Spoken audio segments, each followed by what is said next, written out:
Sidang sengketa pemilihan umum pemilihan kepala daerah Kabupaten Bangli, Bali digelar di ruang sidang pleno Mahkamah Konstitusi. Sidang kali ini mengagendakan penyampaian tanggapan termohon terhadap permohonan pemohon dan mendengarkan keterangan para saksi. Ketua Mahkamah Konstitusi Mahfud MD yang menjadi ketua panel hakim mengingatkan kepada pemohon agar objek permohonan ditekankan pada keputusan KPU dan mengingatkan pada termohon bahwa substansi permohonan pemohon sudah cukup jelas dan tidak perlu lagi dipermasalahkan. Tanggapan KPU yang dibacakan oleh Ketua KPU Bangli, Idewa Agung Gede Lidartawan. Dalam tanggapan tersebut, Lidartawan berpendapat pemohon telah salah dalam mengajukan objek sengketa karena yang dapat disengketakan dalam sidang ini adalah hasil suara pemilu. Selain itu, pemungutan suara ulang yang diinginkan oleh pemohon hanya dapat dilakukan selambat-lambatnya 1 minggu setelah pemungutan suara. Namun, permintaan pemohon juga tidak dapat dilakukan karena tidak jelas di TPS mana yang harus dilakukan pemungutan suara. Mengenai masalah kecurangan yang terjadi dalam pemilu, KPU tidak berwenang untuk menilainya dan juga bukan kewenangan pemohon untuk menilai pelanggaran dalam pemilu. Sebab hal ini merupakan kewenangan Panwaslu untuk menilai terjadi pelanggaran atau tidak. KPU sebagai termohon melihat permohonan pemohon sebenarnya dilandasi oleh asumsi dan ambisi pemohon dan meminta kepada Mahkamah Konstitusi untuk menolak permohonan pemohon. Berita terkait dapat dilihat di situs Mahkamah Konstitusi www.mahkamahkonstitusi.go.id. Ilham Wiryadi Muhammad, Ika Sari, MKTV News melaporkan.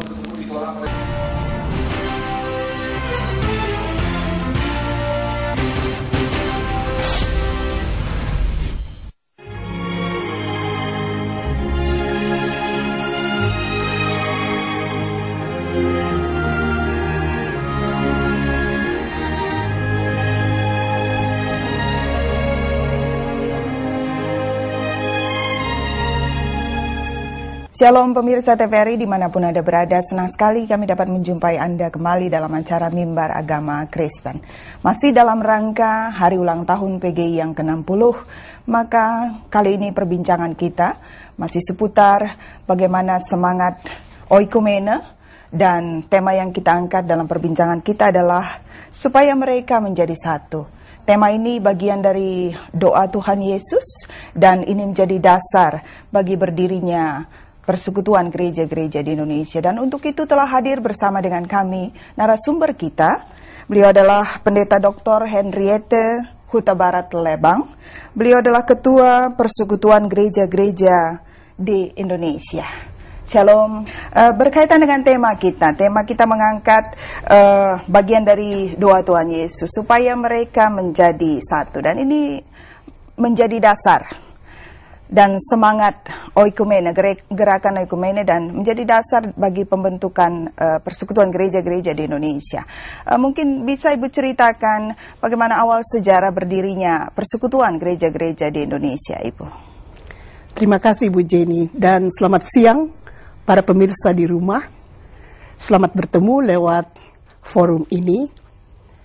Persekutuan gereja-gereja di Indonesia merupakan sebuah persekutuan yang beranggotakan 88 gereja anggota yang tersebar di seluruh Nusantara pada saat ini. Dan dalam minggu ini secara khusus, gereja-gereja di Indonesia khususnya yang tergabung dalam persekutuan gereja-gereja di Indonesia merayakan dengan sukacita bimbingan Tuhan dalam perjalanan gereja-gereja di Indonesia, khususnya melalui persekutuan gereja-gereja di Indonesia selama 60 tahun. 60 tahun yang lalu, pada saat perayaan Hari Pentakosta, tanggal 25 Mei 1950, 29 gereja-gereja di Indonesia yang selama kurun waktu yang lama hidup terpisah-pisah, secara geografis terserak-serak, bahkan mereka juga berasal dari berbagai denominasi dan banyak yang berkaitan dengan berbagai suku. Mereka menyatukan diri mereka, bertekad untuk mewujudkan keesaan gereja, kesatuan gereja, sebagaimana doa Tuhan Yesus agar mereka menjadi satu, agar mereka semua menjadi satu. Ini suatu respons, manifestasi dari keyakinan gereja-gereja bahwa di dalam Kristus kita adalah satu. Betapapun perbedaan-perbedaan yang ada, perbedaan letak, perbedaan latar belakang denominasi, perbedaan pemikiran teologis, perbedaan cara-cara beribadah dan sebagainya, tetapi sama-sama bertumbuh dan berakar di dalam Kristus. Dan kesatuan ini perlu lebih dinampakkan di tengah-tengah kehidupan bermasyarakat, terutama dalam konteks masyarakat Indonesia yang majemuk. Nah, kalau tadi dasarnya adalah dasar dari berdirinya Persekutuan Gereja-Gereja di Indonesia adalah doa Tuhan Yesus supaya gereja-gereja ini bisa bersatu, dan tentu ada tujuannya, Ibu ya. Apa tujuan keesaan gereja itu sendiri, Persekutuan Gereja-Gereja di Indonesia itu sendiri? Ya, tujuan yang dicanangkan pada tahun 1950 itu adalah pembentukan gereja Kristen yang esa di Indonesia. Artinya bagaimana gereja-gereja yang berasal dari berbagai latar belakang ini, yang mempunyai sejarahnya masing-masing, memuarakan sejarahnya itu di dalam satu sejarah bersama melalui wadah pada saat itu Dewan Gereja-Gereja di Indonesia. Makna keesaan gereja yang dimaksud di sini seperti apa, Ibu? Ya, keesaan ini kesatuan, ya, menyadari bahwa sama-sama gereja itu berakar di dalam Kristus, bertumbuh di dalam Kristus, bukan hanya untuk dirinya sendiri, tetapi untuk hadir menyatakan kebaikan Allah, kebenaran Allah, keadilan Allah di tengah-tengah konteks hidup masyarakat di mana Tuhan tempatkan. Jadi sebagaimana doa Tuhan Yesus itu tadi juga supaya dunia percaya dengan persekutuan gereja-gereja di Indonesia dalam karya dan pelayanan seluruh gereja-gereja, mungkin supaya dunia bisa melihat karya Tuhan melalui gereja-gereja itu sendiri. Apa mungkin seperti itu, Ibu? Ya, kira-kira demikian. PGI sebagai sebuah lembaga ekumenis yang berkantor di Salemba Raya 10. Sebenarnya peranannya lebih kepada sebagai penggerak, sebagai fasilitator yang mendorong, mengembangkan serta mengkoordinasi langkah bersama dari gereja-gereja yang ada di Indonesia. Langkah kesaksian bersama untuk mewujud nyatakan apa yang tadi yang dalam sidang raya PGI baru ini tahun 2009 di Mamasa di Sulawesi Barat. Tuhan itu baik kepada semua orang. Yang diambil dari Mazmur 145 ayat 9. Ini suatu tantangan yang firman Tuhan tempatkan di depan gereja-gereja di Indonesia. Bagi gereja-gereja di Indonesia untuk mewartakan kebaikan Tuhan kepada semua orang. Dan bukan hanya kepada semua orang, tetapi kepada semua makhluk. Dalam Mazmur itu ayat berikutnya dikatakan, Ia penuh rahmat kepada semua yang diciptakannya. Kita akan melanjutkan perbincangan kita setelah ini. Pemirsa, sebelum kita melanjutkan perbincangan kita masih seputar tema kita supaya mereka menjadi satu, kita akan mendengarkan persembahan pujian dengan judul lagu Persaudaraan yang Rukun.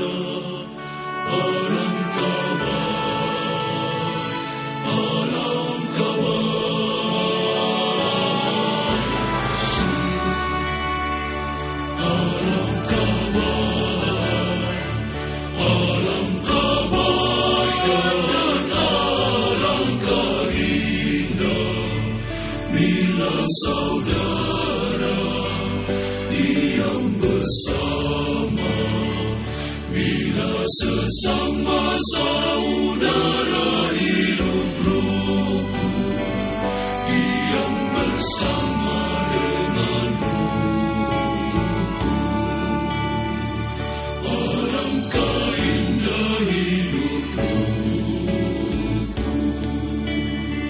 seperti minyak di atas kepala, sebarkan sari leju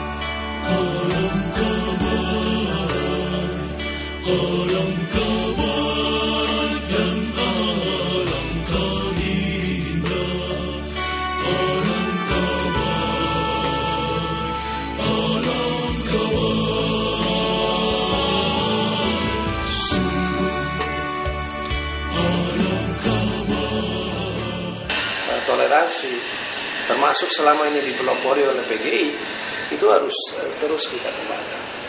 Sebab kalau itu tidak, kita kasihan negara ini. Gara-gara sekelompok orang kecil yang terlalu menganggap benar sendiri, mengabaikan perasaan orang lain, seringkali kemudian timbul konflik-konflik di dalam masyarakat. Jadi peran PGI yang selama ini sudah dijalankan itu patut diteruskan, dan kami dari Nahdlatul Ulama, kami dari Majelis Ulama akan selalu bergandeng tangan untuk terus-menerus membangun dialog di antara kita. Saya ketika PGI berusia 60 tahun, atas nama Nahdlatul Ulama dan atas nama Majelis Ulama Indonesia mengucapkan selamat ulang tahun. Dirgahayu PGI, jayalah Indonesia. Selamat ulang tahun kepada PGI yang ke-60. Besar harapan kami kiranya PGI boleh semakin menjadi berkat, terutama juga menjadi berkat bagi kalangan generasi muda. Kiranya melalui program-program yang dirancang PGI boleh semakin menyentuh ke generasi muda untuk menolong mereka untuk memiliki pemahaman tentang keesaan gereja dan juga pemahaman tentang bangsa dan negara. Dan harapan kami kiranya di ulang tahun yang ke-60 PGI boleh semakin menjadi fasilitator dan juga menjadi inisiator untuk menyatukan umat Kristen. Pemirsa, kita kembali akan melanjutkan perbincangan kita masih seputar tema kita supaya mereka menjadi satu. Baik Ibu, tadi kita sudah berbicara sejauh ini apa yang sudah dilakukan oleh gereja-gereja di Indonesia untuk mewujud nyatakan kebersamaan mereka, persekutuan mereka, dan apa yang sudah dilakukan PGI sebagai fasilitator untuk mempersatukan seluruh gereja-gereja yang tergabung di dalam keanggotaan PGI itu sendiri. Ya, Ibu Jenny, pertama-tama PGI bukan lembaganya, tetapi persekutuan gereja-gereja di Indonesia. Jadi kalau pertanyaannya apa yang sudah dilakukan oleh gereja-gereja di Indonesia secara bersama, yang difasilitasi oleh PGI sebagai wadah, sebagai lembaga ekumenis yang sehari-hari berkantor di Jalan Salemba Raya 10, Jakarta Pusat. Dan beberapa hal. Yang pertama adalah gereja-gereja secara bersama yang tadinya berbeda latar belakang, berbeda tradisi, bahkan berbeda pandangan-pandangan, ada hal-hal yang berbeda, mencoba untuk melihat bahwa kita sebenarnya ada kesatuan kita. Dan kesatuan kita itu dalam Kristus. Bagaimana kita yang berbeda-beda ini, tempat dan latar belakang, dapat secara bersama-sama mewujudkan kesatuan kita sebagaimana yang didoakan oleh Tuhan Yesus, agar mereka semua menjadi satu.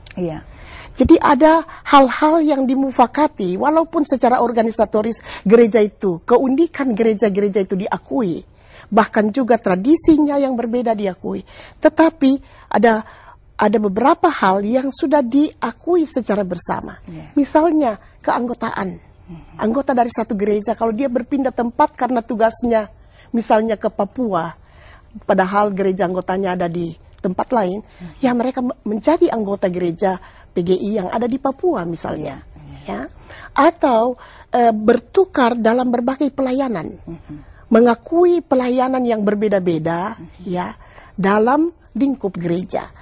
Jadi ini salah satu hal yang secara internal. Di samping itu pengembangan sumber daya manusia misalnya, pendidikan teologi. Ya, pendidikan teologi yang dilakukan secara bersama-sama oleh gereja, misalnya pendidikan teologi lewat STT Jakarta misalnya, Sekolah Tinggi Teologi di Jakarta, atau Sekolah Tinggi Teologi di Intim yang didukung oleh gereja-gereja secara bersama-sama. Ini satu wujud dari kebersamaan, dan ada banyak lagi sekolah teologi yang lain. Baik, kalau itu tadi yang sudah dilakukan bersama.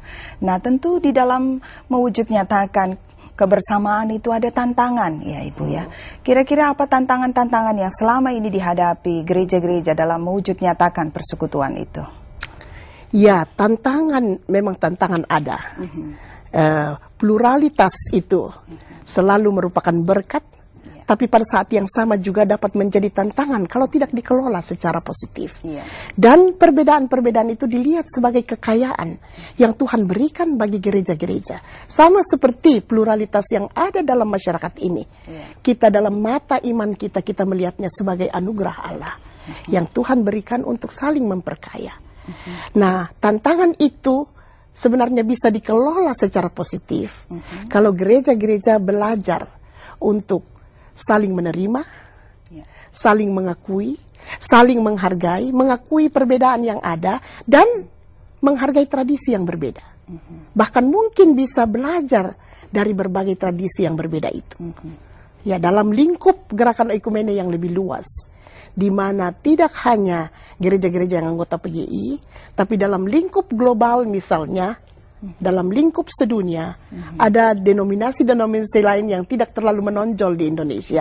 Misalnya Anglikan, gereja Ortodoks, sekarang sudah ada juga di Indonesia. Ini bagaimana gereja bisa berjalan bersama. Ini yang terus-menerus diupayakan supaya ada saling pengakuan. Jadi ada sebuah piagam yang disebut piagam saling mengakui dan saling menerima di antara gereja-gereja di Indonesia. Itu salah satu hal. Ya. Dan sebagaimana dalam Alkitab, dalam surat pertama Korintus 12, di mana memang diakui bahwa kita satu tubuh dalam Kristus, walaupun banyak anggotanya. Dan setiap anggota untuk dapat berfungsi sebagai satu tubuh, maka setiap bagian anggota itu perlu dan semestinya dapat saling menghargai. Bahkan bagian tubuh yang kecil, yang seringkali dipandang kurang berharga, justru harus mendapat perhatian yang utama. Dan ini tantangan, sebenarnya kita katakan inilah tantangan bagi gereja-gereja untuk lebih menampakkan kesatuannya.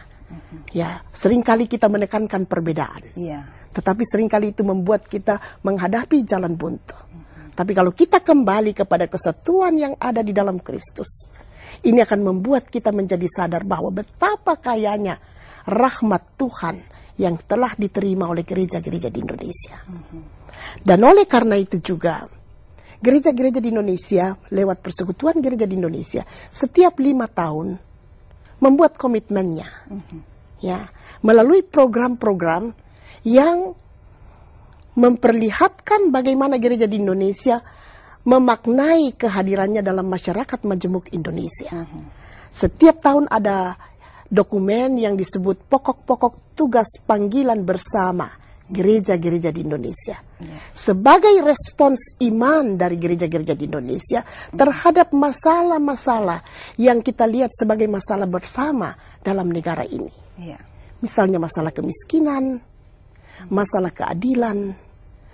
keadilan gender termasuk di sini, masalah korupsi, masalah lingkungan hidup, masalah bagaimana memaknai kehadiran kita bersama dalam konteks masyarakat Indonesia yang majemuk.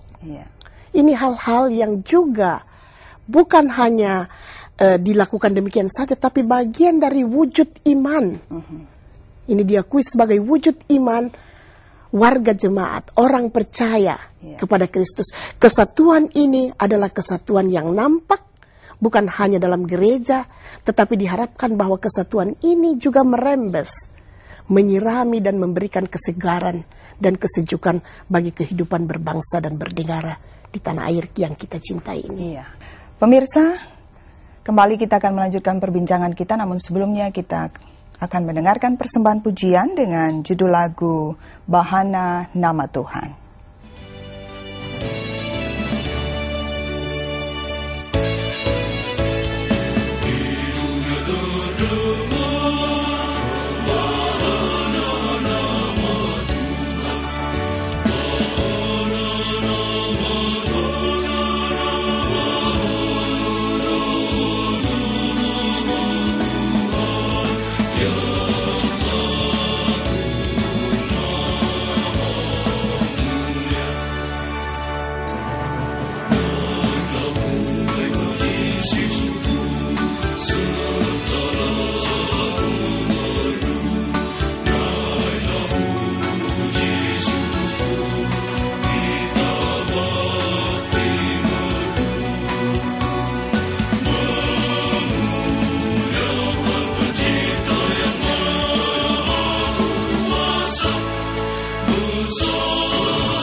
lembaga-lembaga bentukan PGI, saya Asmara Vesna Sagala, Direktur Keuangan Dana Pensiun PGI, mengucapkan selamat ulang tahun PGI yang ke-60. Kami berharap sebagai lembaga keuangan yang didirikan PGI untuk mengusahakan jaminan pensiun bagi para pendeta dan pengerja gerejawi lainnya, Dana Pensiun PGI mendambakan semakin kuatnya dan semakin bersemangat di dalam kebersamaan gereja-gereja dalam menjalankan misi bersama gereja-gereja di Indonesia. Semangat kebersamaan itu perlu ditumbuhkan hingga ke basis-basis kehidupan gereja, yaitu warga gereja. Gerakan ekumenis harus menjadi gerakan umat Allah, gerakan warga gereja, bukan hanya gerakan lembaga-lembaga gereja, yaitu pimpinan dan elit-elit gereja lainnya. Sekali lagi, selamat ulang tahun PGI yang ke-60, Tuhan Yesus memberkati. Ya. Ibu, tadi kita berhenti pada bagaimana gerakan oikumene itu sudah berlangsung di Indonesia dan sekian lama sudah dari waktu ke waktu boleh berjalan.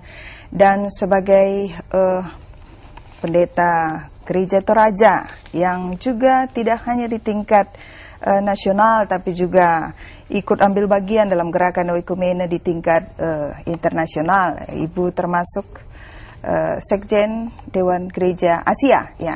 Bagaimana semangat oikumene itu juga bisa kita lihat di luar konteks Indonesia. Bagaimana perkembangannya sejauh ini, Ibu? Terima kasih Bu Jenny. Ya, gerakan oikumene ini memang bukan hanya di Indonesia, tetapi ini sebuah gerakan global. Ya. Pada lingkup regional, misalnya di Asia ada Dewan Gereja Asia, dan pada lingkup internasional ada Dewan Gereja Sedunia. Di samping ada banyak persekutuan